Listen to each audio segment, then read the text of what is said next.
నమస్తే. ఆంధ్రప్రభ భక్తికి స్వాగతం. నేను మహాలక్ష్మి.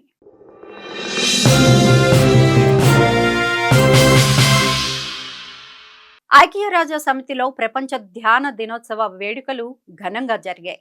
ఈ కార్యక్రమానికి ప్రముఖ ఆధ్యాత్మిక గురువు శ్రీ శ్రీ రవిశంకర్ నేతృత్వం వహించి ప్రపంచ దేశాల దౌత్యవేత్తలు, ఐరాస అధికారులతో కలిసి ధ్యానం చేయించారు.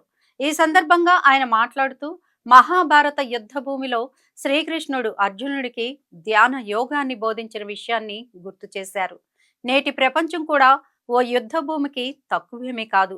రకరకాల సంఘర్షణలతో నిండిన ప్రస్తుత పరిస్థితుల్లో ప్రశాంతత కోసం మన అంతరంగంలోకి మనం ప్రయాణించడం ఎంతో అవసరమని ఆయన పిలుపునిచ్చారు.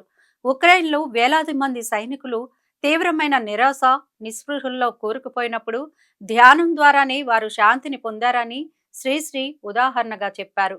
ప్రపంచవ్యాప్తంగా శాంతిని నెలకొల్పడంలో ధ్యానం కీలక పాత్రని పోషిస్తుందని ఆయన అన్నారు.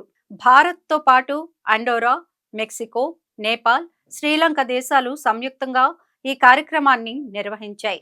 వాస్తవానికి ప్రతి ఏటా వింటర్ సోల్స్టిస్ అయిన డిసెంబర్ 21న ప్రపంచ ధ్యాన దినోత్సవం జరుపుకోవాలని గతేడాది ఐరాస జనరల్ అసెంబ్లీ తీర్మానించింది.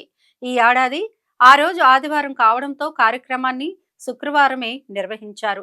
భారత శాశ్వత ప్రతినిధి పి హరీష్ మాట్లాడుతూ 5,000 సంవత్సరాల క్రితం పతంజలి యోగా సూత్రాల ద్వారా భారతదేశంలో ధ్యానానికి బీజం పడిందని, వసుదైవ కుటుంబకం స్ఫూర్తితో ఈ వారసత్వాన్ని ప్రపంచానికి అందిస్తున్నామని తెలిపారు.